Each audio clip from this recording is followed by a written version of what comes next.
This is my attempt at the Beat This competition.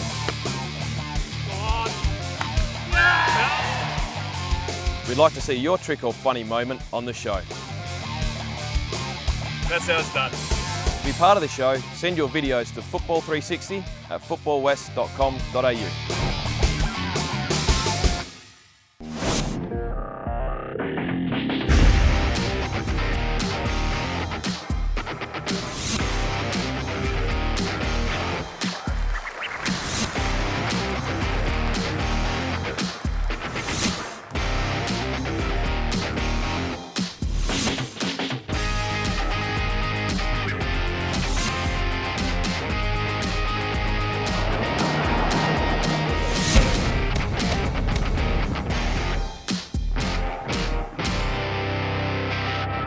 Hello, thanks for your company. Welcome to Football 360. Coming up on today's edition, we visit a spirited Joondalup United football club, the highlights between Sorrento and Balcatta, we speak to Alistair Edwards about Perth Glory's crucial clash, and we unearth another rising star. But first, former Manchester United star Francis Burns played alongside George Best, Dennis Law and Bobby Charlton. He told Football 360 how it all began. Back at the very beginning when it all started, when I was 15 and United signed me straight from school, and went down after playing for Scotland schoolboys and at home, and so Matt Busby's half-brother Jimmy Matthew was the chief scout, and didn't believe at first. I thought it was all a hoax, but as time went past and I played some trial matches and eventually played for Scotland schoolboys, and I came down to Manchester, but that was the beginning, and I suppose the next part of the career was me playing my first game for the first team, and that was a trip to New Zealand and Australia, and we'd played in America first, and the first team had just won the league in England, and Brian Kidd and myself both started at 15, and it was our first trip with the first team. We went to America, we lost 2 games in America, went to New Zealand, and the boss got us all out after a training session and really threatened us more than anything else when he told us that it didn't matter who we were or what we were going to win the European Cup the following year, and if we got in his way, we were going to be out. Then he named the side, and Brian and myself were both named in the 11 to play an Auckland 11 in New Zealand, and we went out and won 7 or 8-0. But I'd been injured before the trip, and my knee blew up, and they had to fly me home. So the only part of Australia that I saw, the boys were here for 4 weeks, was Sydney and Queensland, because it rained for the 4 weeks that we were here, and we'd been away. I think we were away in total 6 weeks, and everybody at that stage wanted to take me home. Well, I was the one that wanted to stay, but the first teamers wanted to get home to their wives and kids, I suppose, and because it was a long tour. But that was putting on the red shirt for the first time, and going out with the likes of Law, Best and Charlton was something that I'll never forget.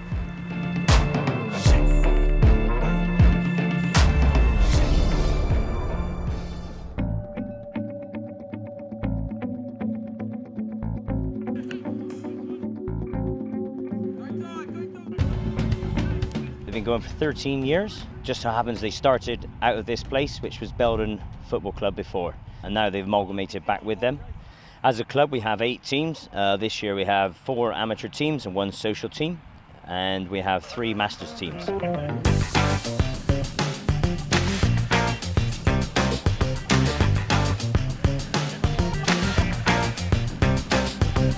Well, basically in the pre-season, the 3rd Tuesday of every month, to integrate the new guys, we like to have a bit of fun. So we'll go dress as a fellow player, or dress as a fellow player's nationality. So it just keeps it lively, makes it a bit of fun for all the boys. It's just everyone gets on with each other. There's no real inter-club politics, and it's just a good laugh for all the boys. Nice shot, Joe.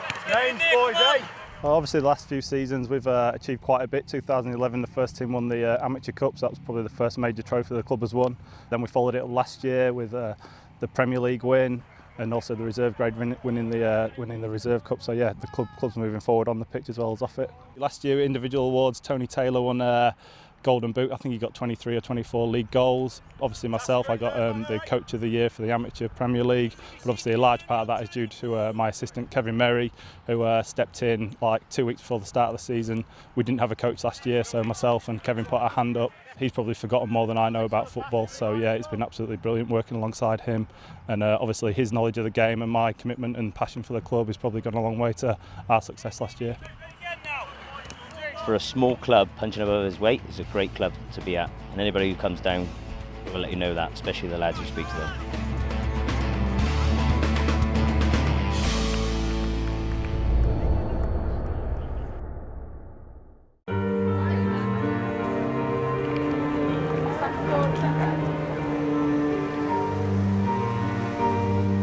Addiction starts with a choice.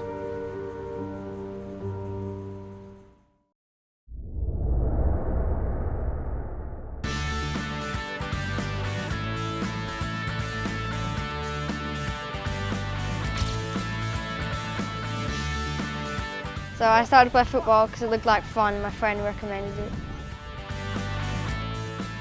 I like Messi because he's dribbled and got lots of tricks. My favourite position is probably striker or centre attacking mid. I'd like to play soccer professionally for Sunderland.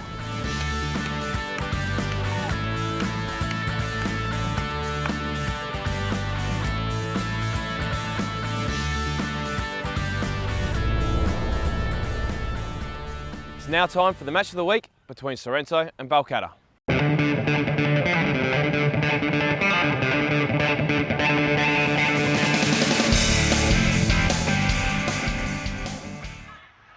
The match of the week this week takes us to Percy Doyle Reserve for a Charity Shield rematch between Sorrento and Balcatta, with Balcatta looking to revenge their 4-2 defeat and to bounce back from a 5-1 drubbing at the hands of Armadale last week.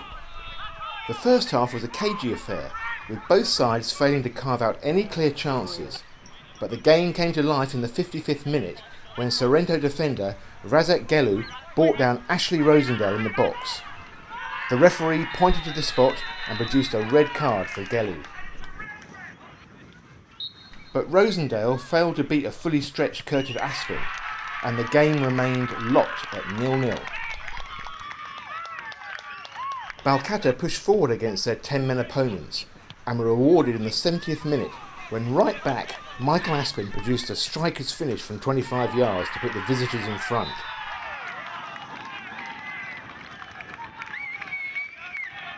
Sorrento coach Paul Price threw the dice and gambled with 3 up front, bringing on former Glory favourite Jamie Harmwell, and the gamble paid off in the 85th minute when Harmwell set up Steve McDonald to nod home his 5th goal in 2 games. The game finished 1-1, with Sorrento relieved to secure a point, and a much improved Balcatta disappointed not to bag all 3.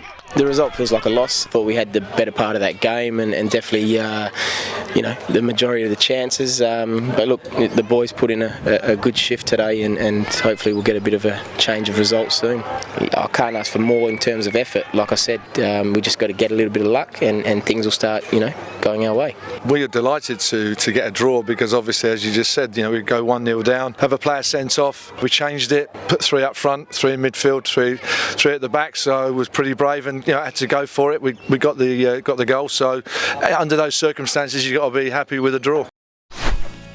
In other results, Perth beat the NTC 4-1.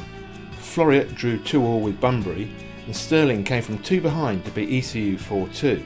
A late goal from James Isaiah gave Bayswater a 2-1 victory over Inglewood, and Armadale continued their impressive start to the season with a 3-2 win away to Coburn.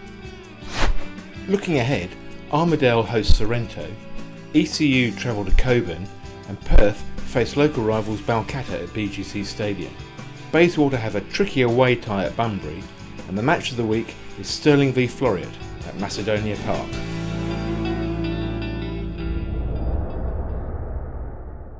Perth Glory has their destiny in their own hands as they go into the final home game of the season. We speak to coach Alistair Edwards about his expectations from his players for this week's match. The boys have worked really hard to get to this situation. And it's sort of, I don't think there's any added pressure. It just means that they've got the added excitement of, if we get through it past this game, we've got the finals to look forward.